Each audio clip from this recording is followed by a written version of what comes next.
Sainte Mère Teresa de Calcutta, 1910-1997.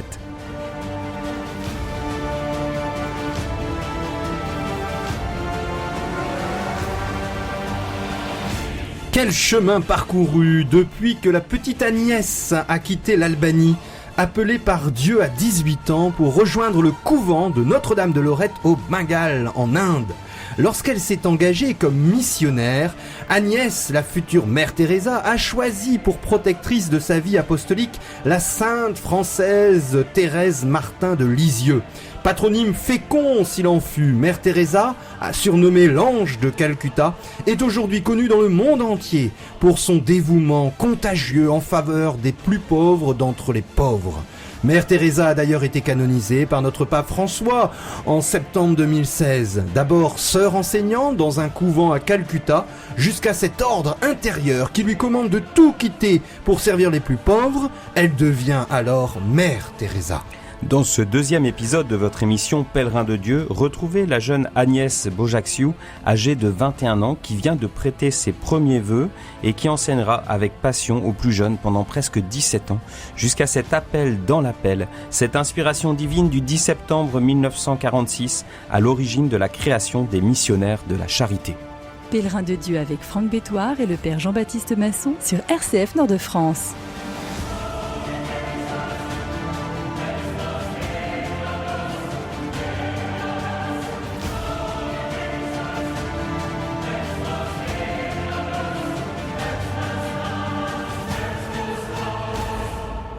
La petite Agnès quitte son Albanie et puis sa famille, notamment sa maman, et elle part dans cet ordre Notre-Dame de Lorette, qui sont en fait des religieuses dont le siège est en Irlande et qui sont installées partout sur la planète, notamment dans une fonction d'enseignement. Elle quitte son pays un petit peu comme Abraham et répond en fait à l'appel du Christ. Matthieu, l'évangile de Saint Matthieu 28, au chapitre 28, verset 19-20, allez donc de toutes les nations, faites des disciples, les baptisant au nom du Père et du Fils et du Saint-Esprit, et leur apprenant à observer tout ce que je vous ai prescrit. Et cet appel du Christ s'explique par le fait que Dieu veut que tous les hommes soient sauvés et parviennent à la connaissance de la vérité. Et tous ces hommes, c'est l'ensemble de la planète, et cette planète, ce sont les Indes. Elle a appris l'anglais, elle va apprendre les langues locales, et Mère Teresa, il ne faut jamais dissocier cette enfance et ce début de vie religieuse de Mère Teresa avec le renouveau missionnaire déjà de la fin du 19e siècle, puis dans la première moitié du XXe siècle. Rappelons que ces missions européennes étaient véritablement populaires. C'était pas uniquement comme peut-être au XVIe siècle les rois espagnols et puis les rois portugais qui envoyaient par exemple les jésuites évangéliser les Indes. Non, au XIXe siècle, c'est le peuple entier. Et je prendrai quelques exemples pour vous voir comment la mission touchait la vie quotidienne. Il y avait des revues très importantes. On comptait en 1872, à la fin du 19e siècle, dans le monde catholique jusqu'en 1960, donc vous voyez dans cet espace, il y avait plus de 400 revues en cours, dont plus de 317 en Europe qui parlaient des missions. Il y avait des romans, des théâtres, des pièces de théâtre, des brochures, des bandes dessinées, des almanachs, et puis toute une panoplie de petits moyens qui contribuaient à donner une grande proximité à l'idée de la mission. Animation du dimanche, des missions, exposition d'objets ou d'animaux exotiques naturalisés ramenés par des missionnaires, distribution d'images, de dévotion à thématique missionnaire, des certificats d'inscription à une œuvre missionnaire, la pose dans des commerces locaux de tirelires en forme de lieux locaux qui hochent la tête en signe de remerciement, ou alors de la récolte dans des écoles de papier d'étain de chocolat ou de timbres postaux oblitérés. On est donc dans ce grand mouvement de l'Europe qui part dans le monde entier pour aller annoncer la bonne nouvelle. Alors la première mission qui va être confiée à Sœur Teresa, ça va être de travailler dans un dispensaire. Et donc, il est faux d'imaginer que Mère Teresa a d'abord eu une vie religieuse avec des privilégiés et que ensuite elle a reçu un appel à servir les pauvres. C'est bien plutôt cette première vie de religieuse auprès des sœurs de Lorette qui va la former et lui ouvrir le cœur à soigner les plus pauvres. Et c'est là qu'elle va faire ses premières expériences. Avant de devenir enseignante, elle va d'abord travailler dans un dispensaire, donc il faut qu'elle se forme aussi, donc elle peut pas être enseignante tout de suite. Donc elle travaille d'abord dans ce dispensaire des sœurs de Lorette au Bengale. Elle y apprend l'hindi et le bengali, puisqu'il faut rejoindre aussi les gens, les populations locales.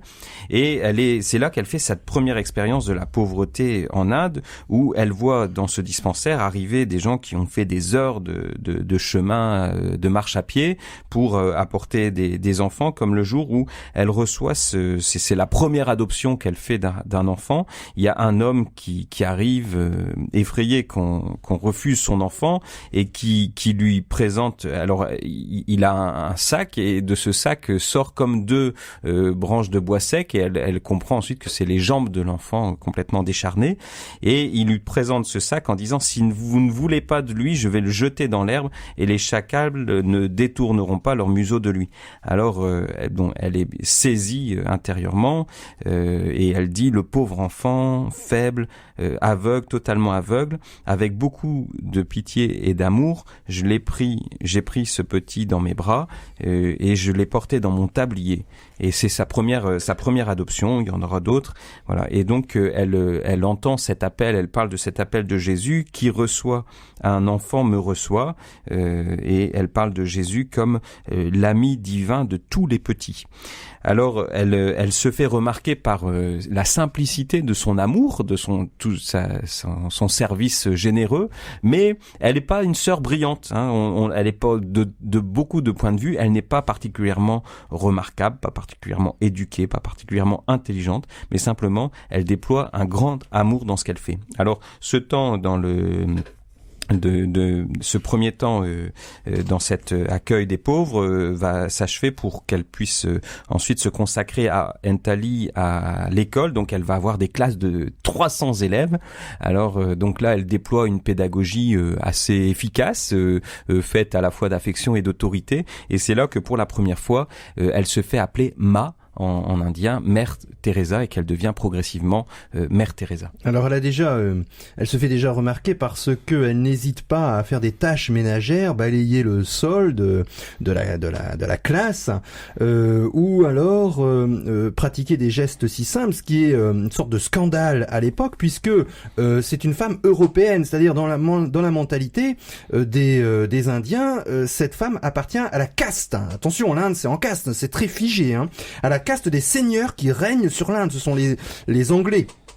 Et donc il y a un contraste. Elle excelle dans son enseignement jusqu'au moment où elle va non seulement faire ses vœux perpétuels à 27 ans. Elle avoue qu'elle veut devenir l'épouse de Jésus pour toute l'éternité. D'ailleurs, la Revue catholique de Belgrade lui consacre tout un article.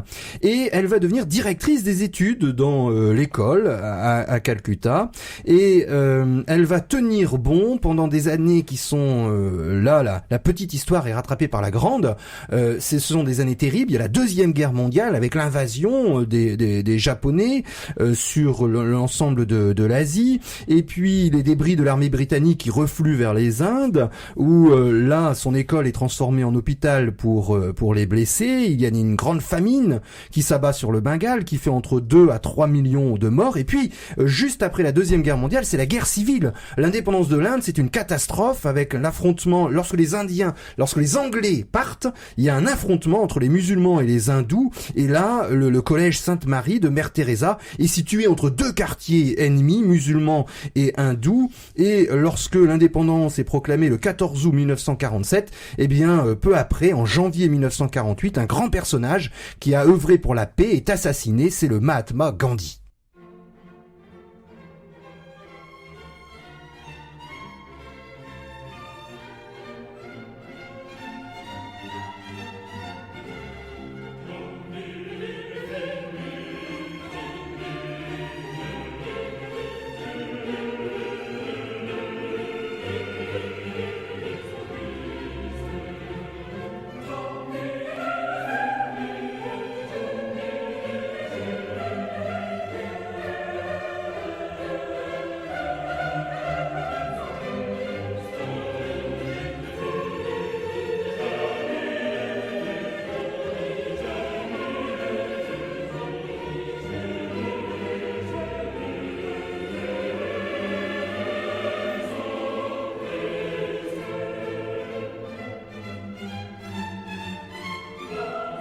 Pèlerin de Dieu sur RCF Nord-de-France.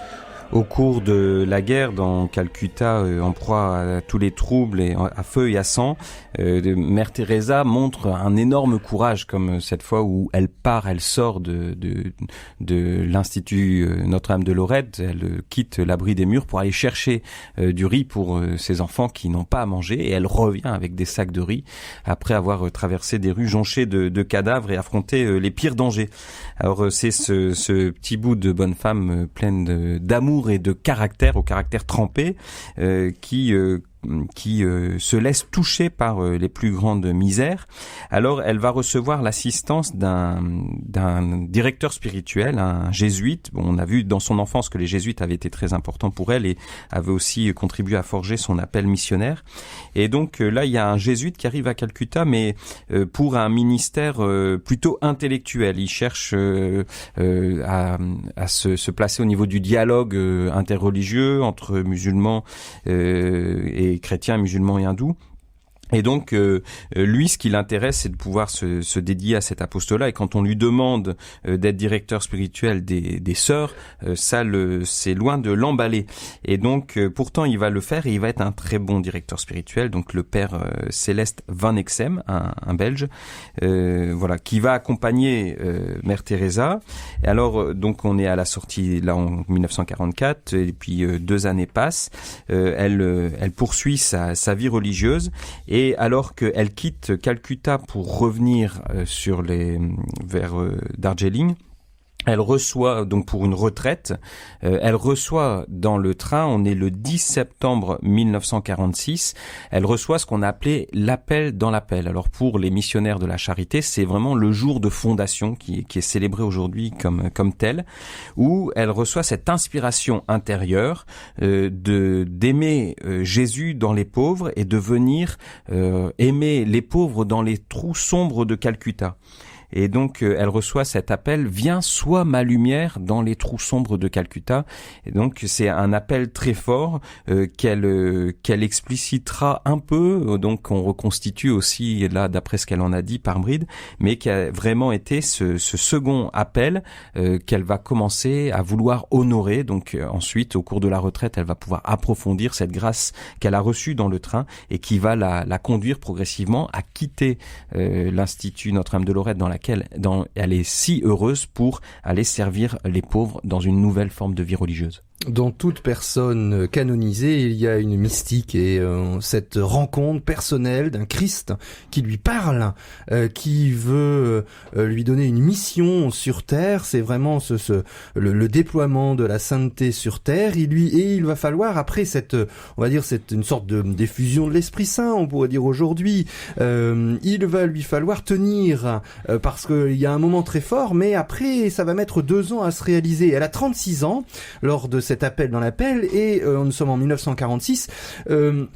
La réalisation concrète va mettre 2 ans jusqu'en 1948. Pourquoi ? Parce qu'il y a 2 étapes.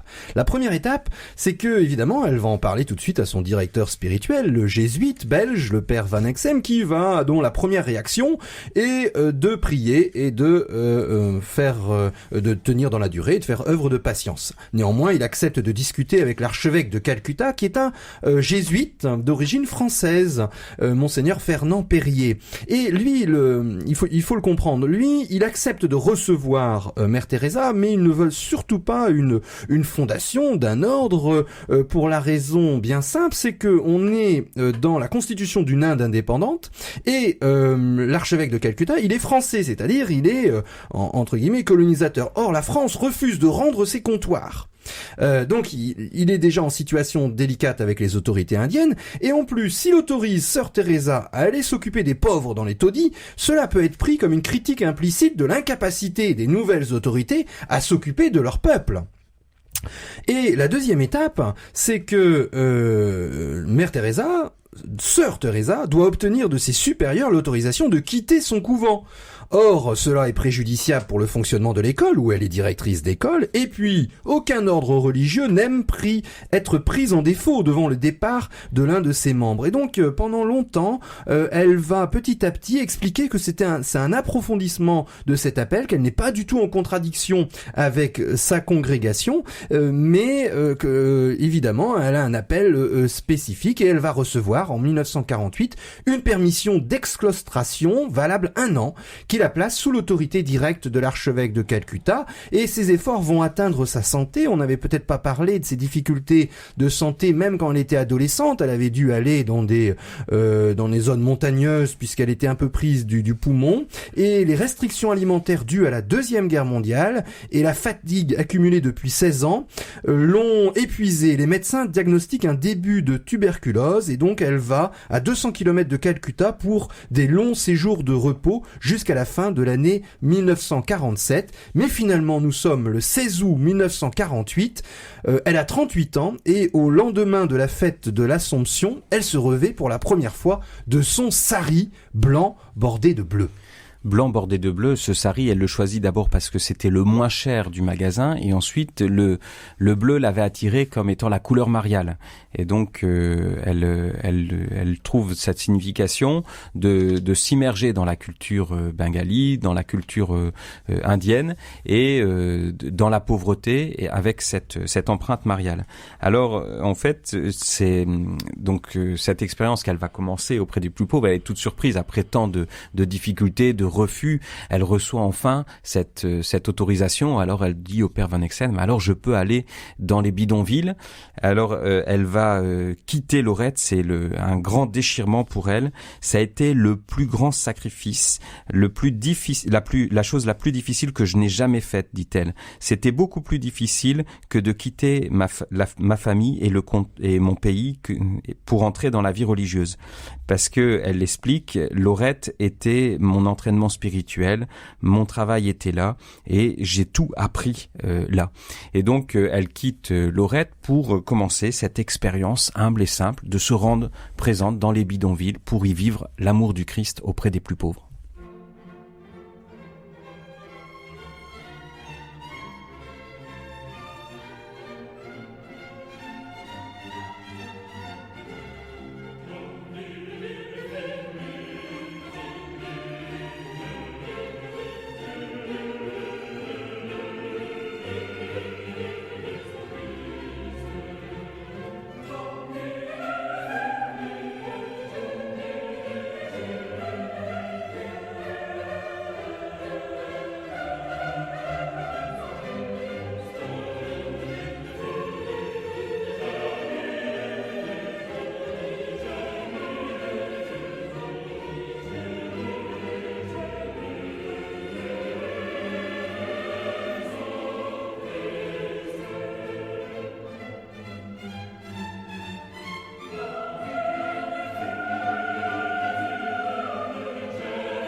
Pèlerin de Dieu avec Franck Bétoir et le père Jean-Baptiste Masson sur RCF Nord-de-France. Sœur Teresa à Calcutta qui reçoit un appel dans le train, Jésus qui lui parle, qui lui dit d'aller vers les plus pauvres, et cette jeune religieuse de Lorette, missionnaire en Inde, une albanaise qui s'appelait Agnès, va se revêtir pour la première fois du grand sari blanc bordé de bleu aux couleurs de la Vierge Marie, et aller vers les pauvres d'entre les pauvres. Et nous sommes en 1950, elle a 40 ans, c'est la création des missionnaires de la charité. Alors c'est tout à fait exceptionnel parce que nous sommes complètement à contre-courant de son siècle et de la société. L'évangile n'est pas quelque chose qui est n'est pas alors ça peut être du miel, mais ça vient souvent choquer les habitudes. Quelques exemples. C'est une jeune fille de bonne famille et elle quitte tout pour devenir missionnaire à des milliers de kilomètres de sa province natale. Elle est directrice des études dans un collège plutôt huppé de Calcutta, et elle renonce à ses fonctions pour vivre au milieu des plus pauvres. Mieux, alors qu'en ce milieu des années 50, l'Église catholique connaît les débuts d'une grave crise des vocations, affectant aussi bien le clergé régulier que le clergé séculier, elle décide de fonder une congrégation. Donc on est complètement en décalage. Et cette création des missionnaires de la charité, elle a tout de suite voulu placer cet ordre non comme une ONG humanitaire, et ça rappelle les discours du pape François d'aujourd'hui, parce que la première raison de ces missionnaires de la charité, c'est de porter témoignage du Christ. Je la cite, Mère Teresa. Avant tout, nous sommes des religieuses et non des assistantes sociales, professeurs, infirmières ou médecins.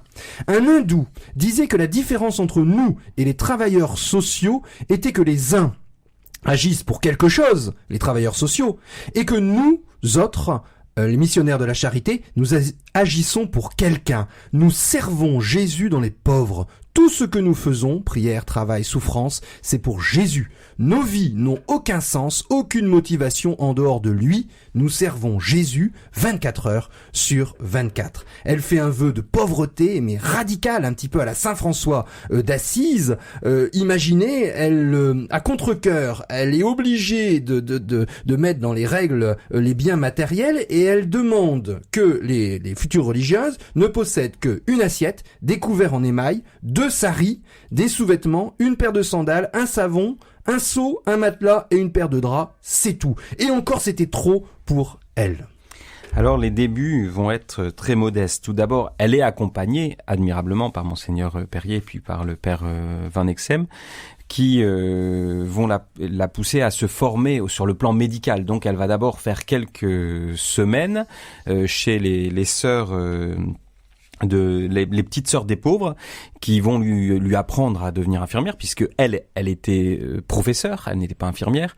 Et alors très vite, ça va durer que 6-7 semaines, puisque en fait elle se rend compte que si elle continue sa formation, c'est pour apprendre des soins qui seront pas nécessaires aux plus pauvres des pauvres. Et donc le but, c'est vraiment de soigner, d'aimer le Christ dans les pauvres de la rue. Et donc ensuite, donc avec ces quelques semaines de formation médicale, elle va dans les bidonvilles, et là elle va à la rencontre des enfants. Elle ouvre une petite école de rue où elle a une 50aine d'enfants assez rapidement.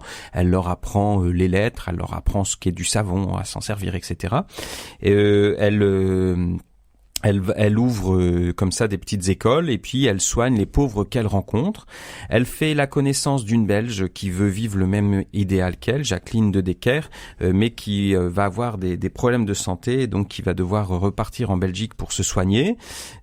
Ensuite, au fur et à mesure où elle s'approche, elle s'enfonce plus loin dans les bidonvilles. Voilà, elle reçoit des aides ponctuelles. Elle mendie elle-même pour pouvoir subvenir aux besoins des pauvres, notamment pour les médicaments qu'elle ne peut payer. Et puis, ce qui va se passer, c'est que à partir du 15 mars 1949, là, elle reçoit la première visite d'une ancienne élève qui va demander à la suivre. Et donc là, on voit encore le lien extraordinaire. Elle disait Lorette signifie tout pour moi. Hein, et donc, ces élèves qu'elle avait connus lorsqu'elle était à Notre-Dame de Lorette, qui vont la rejoindre progressivement et revenir. Alors, elle commence par les renvoyer, puisque la pauvreté, elle est juste trop difficile pour elle, puisque c'est quand même des filles de bonne famille. Mais ces filles vont s'accrocher et donc progressivement, en obtenant l'autorisation de l'évêque, constituer une petite troupe autour d'elle d'une dizaine de personnes, donc qui vont commencer à exercer la charité et ouvrir différentes œuvres, notamment auprès des mourants et des enfants, en créant un premier orphelinat. Oui, alors c'est 10 jeunes filles qui vont prononcer leurs vœux le 12 avril 1953. Mère Teresa a 43 ans, où d'ailleurs ils trouvent un local un peu plus grand, parce qu'elle avait simplement un petit appartement qui était trop petit, suite à une neuvaine à Sainte-Cécile, qui a bien fonctionné. Quelques jours après la fin de la neuvaine, ils peuvent s'installer en plein cœur des quartiers populaires et miséreux de Calcutta. Et je terminerai cette émission par en revenant sur Vous l'avez évoqué, son amie Jacqueline de Decker qui va avoir un rôle tout à fait incroyable par la prière, puisque Mère Teresa va l'associer à la messe qui célèbre l'approbation pontificale de la congrégation le 7 octobre 1950, et Mère Teresa, qui est en Inde, va demander à son amie Jacqueline de Decker, qui est en Belgique, de prier pour elle, pour prier pour la congrégation, les missionnaires de la charité, et elle va les appeler les coopérateurs souffrants, et en partageant son esprit de prière, de simplicité et de sacrifice. Et c'est comme si ces coopérateurs qui sont malades et souffrants, la Belge est victime de graves lésions à la colonne vertébrale, eh bien c'est un souffle spirituel de prière, et dont Mère Teresa va toute sa vie remercier, et en partie va expliquer la fulgurante ascension et développement de cet ordre.